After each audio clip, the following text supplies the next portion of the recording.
Vivimos en una sociedad de consumo. Eso es lo que se repite permanentemente por ahí y en el discurso, en la narrativa contemporánea es algo muy común.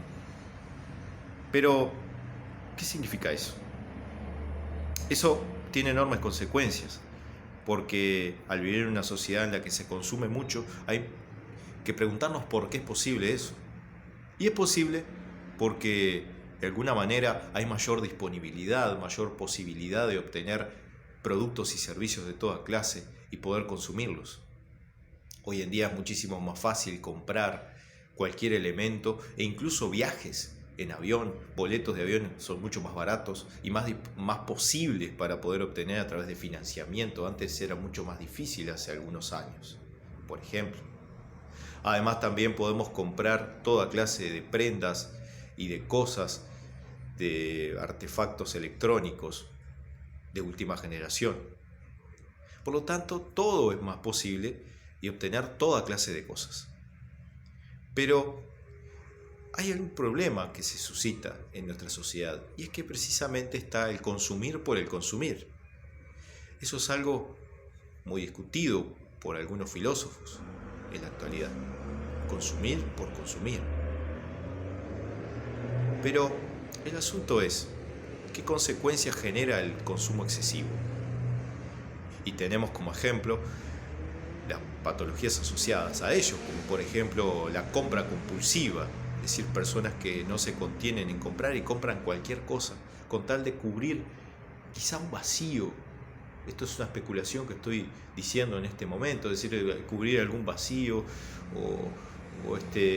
o sentir de alguna forma que nos falta algo, entonces buscamos comprar y satisfacer nuestras necesidades porque el comprar las cubre. Carencias afectivas, quizá.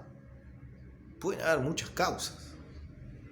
Pero el tema es que vivimos en una sociedad que estimula eso, precisamente. El paseo del shopping, el shopping entendido como un lugar donde nosotros vamos a pasear y comprar, donde hay perfumes, donde hay música, donde hay un ambiente propicio como para poder estar allí dentro y poder recorrer, pasear, mirar y tener todo al alcance de la mano. Entonces hay un montón de estímulos externos que facilitarían, digamos, este ambiente de consumo. Pero más allá de estas cosas, lo que está en juego es las cosas que nosotros deseamos. Es decir, permanentemente deseamos algo y quizá lo queremos obtener. Entonces, respecto a este tema, había un filósofo que era Epicuro que hablaba acerca de la felicidad y la felicidad como algo que se identificaba precisamente con el placer. O sea, el principio y la vida, el principio y el fin de una vida feliz es el placer. Eso está en la carta a Meneceo, que es un texto que les invito a leer, la carta a Meneceo de Epicuro, en donde aparecen todos estos argumentos detallados y bien explicados en los que estoy haciendo referencia en este momento.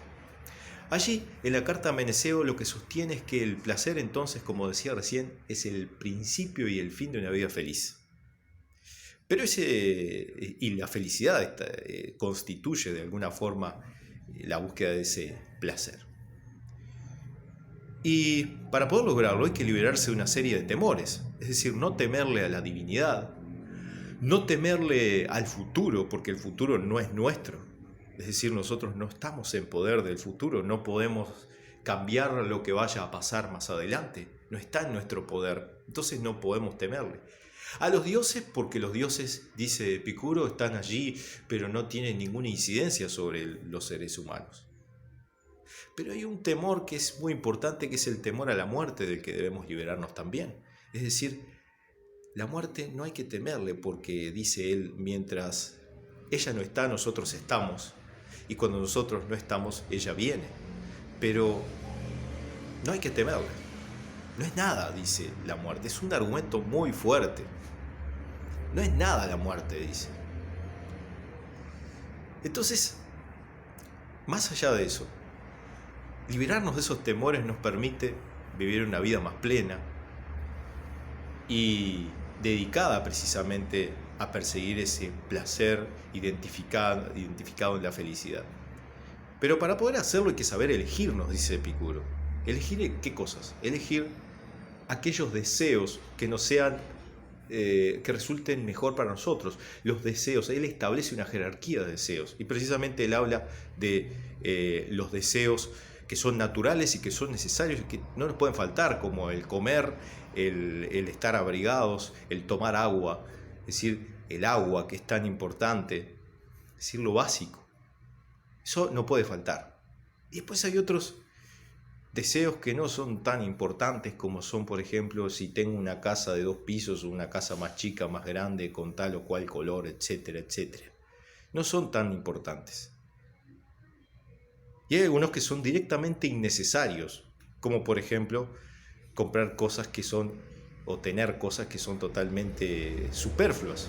Que podríamos decir hoy en día, podríamos decir tener el último iPhone 7.0, por decir una cosa.